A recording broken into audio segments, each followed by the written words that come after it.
ನಮಸ್ಕಾರ. ಜೀವನ ಜನವಾರ್ತೆಗೆ ಸ್ವಾಗತ. ಮುಖ್ಯಾಂಶಗಳು: ಹಂಪಿ ಉತ್ಸವಕ್ಕೆ ಮುಖ್ಯಮಂತ್ರಿಗಳ ಚಾಲನೆ, ವಿರೂಪಾಕ್ಷ ದೇವಾಲಯಕ್ಕೆ ಸಿಎಂ ಭೇಟಿ ಇಲ್ಲ. ವಿಧಾನ ಪರಿಷತ್ ಸದಸ್ಯತ್ವಕ್ಕೆ 3 ಜನರ ನಾಮಕರಣ, ಕಾಂಗ್ರೆಸ್ನ 3 ಜನ ಹುರಿಯಾಳುಗಳಿಗೆ ಸ್ಥಾನ. ತೃತೀಯ ತಾಲೂಕು ಸಾಹಿತ್ಯ ಸಮ್ಮೇಳನದ ಅದ್ದೂರಿ ಮೆರವಣಿಗೆ, ಬೆಳ್ಳಿ ರಥದಲ್ಲಿ ಸಮ್ಮೇಳನದ ಅಧ್ಯಕ್ಷ ರತ್ನಾಕಾಳೇಗೌಡ. ಕನ್ನಡ ಸಾಹಿತ್ಯ ಸಮ್ಮೇಳನದ ಉದ್ಘಾಟನೆ, ಭಾಷೆ ಸಂಸ್ಕೃತಿ ವಿಕೇಂದ್ರೀಕರಣದ ಮಲ್ಲೇಪುರಂ ಶ್ರೀ ವೆಂಕಟೇಶ್. ಸುದ್ದಿಗಳ ವಿವರ. ಹಂಪಿ ಉತ್ಸವಕ್ಕೆ ಮುಖ್ಯಮಂತ್ರಿ ಸಿದ್ದರಾಮಯ್ಯ ಚಾಲನೆ ನೀಡಲಿದ್ದು, ವಿರೂಪಾಕ್ಷ ದೇವಾಲಯಕ್ಕೆ ಭೇಟಿ ನೀಡುವುದು ಅನುಮಾನವಾಗಿದೆ. ಹಂಪಿ ಉತ್ಸವಕ್ಕೆ ಮುಖ್ಯಮಂತ್ರಿ ಸಿದ್ದರಾಮಯ್ಯ ಚಾಲನೆ ನೀಡಿದ್ದು, ಅಲ್ಲಿರುವ ವಿರೂಪಾಕ್ಷ ದೇವಾಲಯಕ್ಕೆ ಭೇಟಿ ನೀಡುವುದು ಅನುಮಾನವಾಗಿದೆ. ಅಲ್ಲಿಗೆ ಭೇಟಿ ನೀಡುವ ವ್ಯಕ್ತಿಗಳು ಅಧಿಕಾರ ಕಳೆದುಕೊಳ್ಳುತ್ತಾರೆ ಎಂಬ ಭೀತಿ ಕಾರಣವಾಗಿದೆ.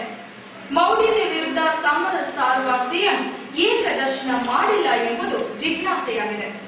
ವಿಧಾನ ಪರಿಷತ್ನ 3 ಸ್ಥಾನಗಳಿಗೆ ಕಾಂಗ್ರೆಸ್ ತನ್ನ 3 ಜನ ಕಾರ್ಯಕರ್ತರನ್ನ ನಾಮಕರಣ ಮಾಡುತ್ತಿದೆ. ವಿಧಾನ ಪರಿಷತ್ನ 3 ಸ್ಥಾನಗಳಿಗೆ ಕಾಂಗ್ರೆಸ್ ತನ್ನ ಹುರಿಯಾಳುಗಳನ್ನ ನೇಮಕ ಮಾಡುತ್ತಿದೆ. ಕಾಂಗ್ರೆಸ್ಗಾಗಿ ದುಡಿದವರನ್ನ ನೇಮಕ ಮಾಡಲಾಗುತ್ತಿದೆ. ರಾಮನಗರದ ಸಿಎಂ ನಿಂಗಪ್ಪ, ವಿಶ್ವಕರ್ಮ ಸಮಾಜದ ಮುಖಂಡ ಕೆಪಿ ನಂಜುಂಡಿ ಹಾಗೂ ಕೊಂಡಜ್ಜಿ ನೇಮಕವಾಗಲಿದ್ದಾರೆ. ಈ ನಡುವೆ ಕೆಪಿಸಿಸಿ ಅಧ್ಯಕ್ಷ ಗಾದಿಗೆ ಕಸರತ್ತು ನಡೆದಿದೆ.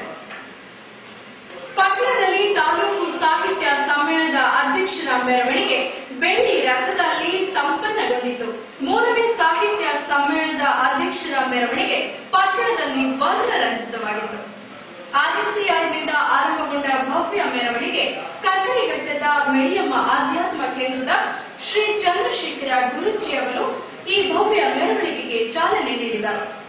ಸಮ್ಮೇಳನದ ಅಧ್ಯಕ್ಷರಾದ ರತ್ನಾಕಾಳೇಗೌಡ ಅವರನ್ನು ಸ್ವಾಗತಿಸಿದ ಶಾಸಕ ಸಿಎನ್ ಬಾಲಕೃಷ್ಣ, ಎಂಎಲ್ಸಿ ಗೋಪಾಲಸ್ವಾಮಿ, ಜಿಲ್ಲಾ ಕನ್ನಡ ಸಾಹಿತ್ಯ ಪರಿಷತ್ನ ಅಧ್ಯಕ್ಷ ನಾಯಕನಹಳ್ಳಿ ಮಂದೇಗೌಡ, ತಾಲೂಕು ಅಧ್ಯಕ್ಷ ಪ್ರಕಾಶ್ ಜೈನ್, ಮಾಜಿ ಅಧ್ಯಕ್ಷ BM Ramaswamy, HM Gowdaiah, HM Lokesh, ಪರಿಸರ ಪ್ರೇಮಿ ಚಾಣ ಅಶೋಕ್, ಪರಿಷತ್ನ ಪದಾಧಿಕಾರಿಗಳು, ತಹಸೀಲ್ದಾರ್ ಡಿ ವಿದ್ಯಾವತಿ, ಕುಸುಮ ಬಾಲಕೃಷ್ಣ, ಬಿಇಒ ಶಿವನಂದೇಗೌಡರು, ಉದ್ಯಮಿ ಅಟ್ಟವರ್ ರಾಮದಾಸ್, ಪುರಸಭೆ ಮಾಜಿ ಅಧ್ಯಕ್ಷ ಸಿಎನ್ ಶಶಿಧರ್, ಸದಸ್ಯರಾದ ಕೆಟಿ ಸುರೇಶ್, ಶಾಲಾ ಕಾಲೇಜು ಮುಖ್ಯಸ್ಥರು ಈ ಸಂದರ್ಭದಲ್ಲಿದ್ದರು. ಬೆಳ್ಳಿ ರಥದಲ್ಲಿ ಸಮ್ಮೇಳನದ ಅಧ್ಯಕ್ಷೆ ರತ್ನಾಕಾಳೇಗೌಡ ಸಾಗಿದರು. ಕನ್ನಡ ಅಭಿಮಾನಿಗಳಿಗೆ ಕೈ ಮುಗಿಯುತ್ತಾ ಮಂದಹಾಸ ಬೀರುತ್ತಿದ್ದರು. ಅತಿ ಉದ್ದದ ಮೆರವಣಿಗೆಯಲ್ಲಿ ವೀರಭದ್ರ ಕುಣಿತ, ಕರಗ ಮೇಳ, ದಸರಾ ಬೊಂಬೆಗಳು, ರಂಗ ಕುಣಿತ, ಎತ್ತಿನ ಬಂಡಿ, ಬಿಳಿ ಕುದುರೆ, ವೀರಗಾಸೆ, ಸೋಮನ ಕುಣಿತ, ನಾಸಿಕ್ ಡೋಲು ಮೆರುಗು ತಂದಿತ್ತು. ನಾಗಶ್ರೀ ಶಾಲೆಯ ಬೆಳಗುಳದ ಗೊಮ್ಮಟೇಶ್ವರನ ಸ್ತಬ್ಧ ಚಿತ್ರ, ರಾಧಾಕೃಷ್ಣ ಹಾಗೂ ವಿವೇಕಾನಂದ ಶಾಲೆಗಳ ಹುಲಿವೇಷ, ಕೀಲು ಕುದುರೆ, ಕನ್ನಡ ಉಕ್ತಿಗಳ ಬರಹ, ಶಾಂತಿ ಶಾಲೆಯ ಬ್ಯಾಂಡ್ ಸೆಟ್, ವಿವಿಧ ಶಾಲೆಗಳ ವಿದ್ಯಾರ್ಥಿಗಳ ಕಳಸ ಪ್ರದರ್ಶನ ಮೆರುಗು ತಂದಿತ್ತು.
ಮಾಡಿದ ಮಲ್ಲೇಪುರಂ ಶ್ರೀ ವೆಂಕಟೇಶ್ ಅರ್ಥೈಸಿದ್ದಾರೆ.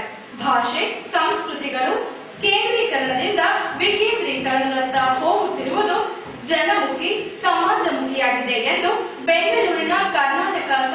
ಸಂಸ್ಕೃತ ವಿಶ್ವವಿದ್ಯಾಲಯದ ವಿಶ್ರಾಂತ ಕುಲಪತಿ ಮಲ್ಲೇಪುರಂ ಜಿ ವೆಂಕಟೇಶ್ ಹೇಳಿದರು. ಅವರು 3ನೇ ಸಾಹಿತ್ಯ ಸಮ್ಮೇಳನದಲ್ಲಿ ಜ್ಯೋತಿ ಬೆಳಗಿ ಉದ್ಘಾಟನೆ ಮಾಡಿ ಮಾತನಾಡಿ, ವಿಕೇಂದ್ರೀಕರಣವಾಗದಿದ್ದರೆ ಕನ್ನಡ ಭಾಷೆ ಸಂಸ್ಕೃತಿ ಸಂಗೋಪನೆಯಾಗಲು ಅಸಾಧ್ಯವಾಗಿತ್ತು.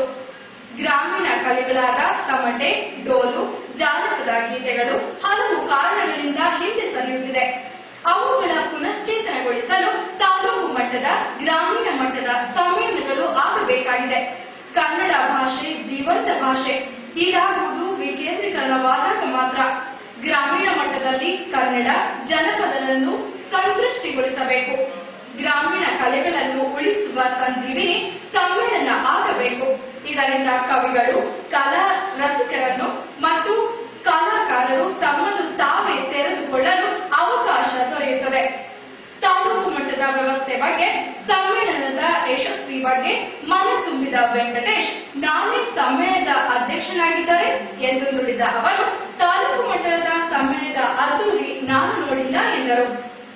ಜಿಲ್ಲಾ ಪತ್ರಕರ್ತರ ಸಂಘದ ಅಧ್ಯಕ್ಷ ರವಿ ನಾಕಲಗೂಡು ಮಾತನಾಡಿ, ಸಣ್ಣ ಪುಟ್ಟ ದೋಷಗಳಿದ್ದರೂ ತಾಲೂಕು ಸಮ್ಮೇಳನ ಜಿಲ್ಲಾ ಮಟ್ಟದ ಸಮ್ಮೇಳನಕ್ಕೇನು ಕಡಿಮೆ ಇಲ್ಲದಂತೆ ಇದೆ ಎಂದರು.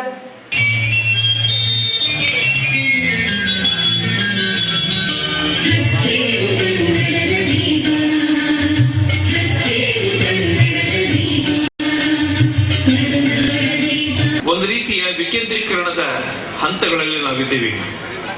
ಕನ್ನಡ ಭಾಷೆ, ಕನ್ನಡ ಸಾಹಿತ್ಯ, ಕನ್ನಡ ಸಂಸ್ಕೃತಿ ಬಗ್ಗೆ ನಮ್ಗೆ ಇಲ್ಲಿವರೆಗೂ ಇದ್ದಿದ್ದೇನು ಅಂತ ಹೇಳಿದ್ರೆ, ಒಂದು ರೀತಿ ಕೇಂದ್ರೀಕರಣದ ಸ್ಥಿತಿಯಿಂದ ನಾವು ವಿಕೇಂದ್ರೀಕರಣದ ಕಡೆ ನಾವು ಹೊರಡ್ತಿರುವ ಒಂದು ವಿಶೇಷವಾದ ಸಂದರ್ಭದಲ್ಲಿ ನಾವಿರೋದು.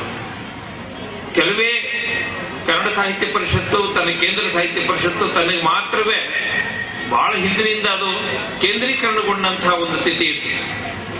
ಕನ್ನಡ ಸಾಹಿತ್ಯ ಅಂದ್ರೆ ಅದು ಕೇವಲ ಯಾವುದೋ ಒಂದು ಭಾಗದಲ್ಲಿ ಕಾರ್ಯಕ್ರಮವನ್ನು ಮಾಡಿ ಕೈ ತೊಳ್ಕೊಳ್ಳುವಂತಹ ಒಂದು ಸ್ಥಿತಿಯಿಂದ ಅದು ಕಾಲಕ್ರಮೇಣ ಜನಮುಖಿ ಮತ್ತು ಸಮಾಜಮುಖಿಯ ಕಡೆಗೆ ಒಂದು ಚಲನೆಯನ್ನು ಮಾಡಿದ್ದು ಕನ್ನಡ ಸಾಹಿತ್ಯ ಪರಿಷತ್ತಿನ ಒಂದು ಇತಿಹಾಸದಲ್ಲಿ ಒಂದು ದೊಡ್ಡ ಅಧ್ಯಾಯ. ಆ ಅಧ್ಯಾಯದ ಒಂದು ಸಂಕೇತ ರೂಪ ಇವತ್ತು ತಾಲೂಕು ಸಾಹಿತ್ಯ ಮೇಳ ಇಲ್ಲಿ ನಡೀತಿರೋದು. ಕೊನೆಯಲ್ಲಿ ಮತ್ತೊಮ್ಮೆ ಮುಖ್ಯಾಂಶ